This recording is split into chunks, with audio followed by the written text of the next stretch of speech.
Hey, it's Christina, and I'm back with another Draw My Life. This time, I'm telling you my stories from Ireland. So, I think it was sophomore year when my school started advertising for EF tours. There were two trips going, and one was to Ireland and one was to France. Originally, I had really had my heart dead set on going to France, or really just traveling abroad in general. The France and Paris, Italy trip was a lot more expensive, so I actually ended up going with the Ireland trip because I could afford it. I ended up going on this trip with my two best friends, Anna and Caroline. The best part about this trip is it was timed right after our graduation from high school, so this trip was gonna be memorable. So, originally signing up for this trip we were going to go on, we had to go to an informational meeting, and the teacher who was going on the trip and also in charge of this meeting was very strict. We were still happy to be going though. However, the price was a lot, and I was going to have to get a job. After searching around for a bit, I ended up finding a job that was a really good fit for me. I ended up becoming a lifeguard. Now, when I say lifeguard, it was not just lifeguarding. I had to mop and scrub the floors a lot. I had to keep the pH balance in the pool right, so there was like acid involved. And I also had my favorite cleaning tool, a water hose, to spray down the deck. I worked really hard at this job nonetheless, and I would even scrub the floors just to make sure that people wouldn't slip on them because they tended to get really slippery. We joked around and called ourselves glorified janitors. During this time, I was also going to school, and I had made the poor decision to skip a math and go straight to calculus. I ended up making C's and B's. My dad and I had a big discussion about this, and it was decided that I would end up quitting my job and he would take over the monthly payments for my trip. This ended up being a really good decision for me, and I brought my calculus grade to a B, which I was happy with at least. Now that my grades were pulled up, I got my old lifeguard job back, but this wasn't necessarily what I wanted to be doing anymore.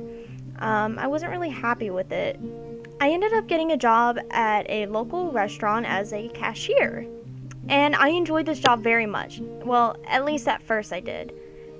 Things quickly took a turn, as they made me work 5 a.m. the night of prom, and I got 10 hours one week, asked for more, and got 11 hours. I wasn't happy with this, especially since I only had 3 or 4 weeks until I left for Ireland. Lucky for me, my sister was a hostess at one of our local restaurants, and she was able to get me a position there very quickly as a cook.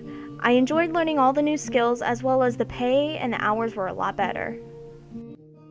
Around this time, we had an informational meeting for our trip. At this meeting, we found out that our teacher had dropped out, and we ended up getting this teenagery kind of tour leader, but we were super psyched about that.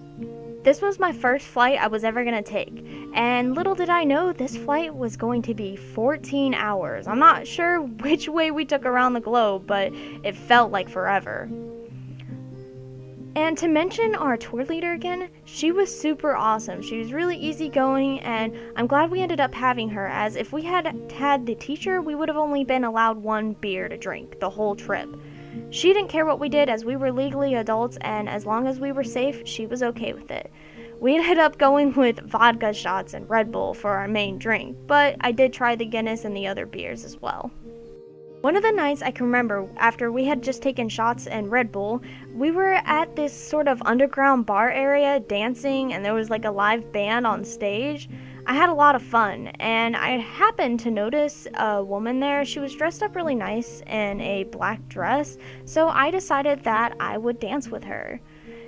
I was obviously tipsy at this time and probably not the best dancer, but I don't claim to have good dancing skills. I ended up falling on my butt, but I laughed it off.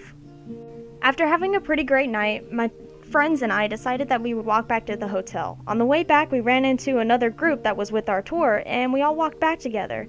We ended up running into a carnival on the side, or something of that sort.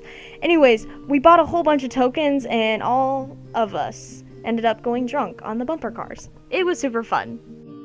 However, there was one boy who had ended up getting some drinks somehow, and he was not supposed to be drinking according to his mom. I ended up getting caught in the middle of it somehow, and the mom ended up yelling at me, even though I was an adult and she had no right to. The next night was pretty slow, but me and my friends had still been drinking at the bar that was attached to the hotel. We weren't allowed back though, so we went outside for a moment to go get some fresh air. We ended up running into these two other Irishmen, and they started talking to us. They wanted to know all about America and what the American dream was like. One of the men actually invited us to go behind the bar, and the bartender kind of gave us a look at first, but because we were with this other guy, he ended up letting us in. We had no idea what we were in for, but we were stoked. So it turns out back behind the bar was actually a wedding reception going on, and we ended up crashing it. But the bride was super nice, and she loved having us there. We were great in conversation, even though I don't remember it. The funniest part of the night, though, was our tour group leader was already there drinking, and she had met the bride and all. The music was popping, and we were ready to start dancing. The Irishman we had met out back treated us to a traditional Irish drink, quote unquote, which turned out to be vodka and Red Bull. Me and my friend busted out laughing, as this was the funniest thing to us all night, as most people would offer a beer or something. But we were still stoked, and we took the shots happily. So after taking those shots, the bride actually came up to us, and she was super happy and was like, "Hey, let's go dance." To which me and my friend complied, and we ended up dancing on a crashed wedding reception dance floor. It was super fun, and we enjoyed the whole night. The next day, we ended up having an 8-hour tour bus drive around Ireland, going to look at the castles, and I wasn't feeling so good, so I decided I would have 3 pints of beer for lunch instead of food. This actually ended up making me feel a lot better, and I was super happy, but it would come to bite me in the butt. We had stopped at one of the castles, and this castle was kind of broken down, but it had a big wall around it, and there were a whole bunch of sheep around it as well. It was at this point I realized that I severely had to pee, and they told me we had 5 hours to the closest rest area. The tour guide told me I only had one option. I would have to pee behind a bush, so I scoped out the area, found the furthest bush, and I let it go. I always thought this was one of my funniest stories, that I left a piece of me back in Ireland because I really had to pee. And the castle marks the spot. It just so happens that the other day I was talking to one of my friends, and he was talking about his Irish descendants and how he has a family castle back in Ireland. I was intrigued, so I was like, "Hey, show me a picture of the castle." He showed me a picture, and I instantly recognized this castle. It was at this moment I broke the news to him. He was not so happy that I had to tell him that story from Ireland. Overall, my stories from Ireland will always be with me, and my 2 best friends, which I'm glad to say I am still friends with today. Even though they go to colleges that are pretty far away or somewhere far away, we all end up meeting back at our hometown every year, and I'm glad that we're still friends. Thank you for watching my video, and I hope you enjoyed it.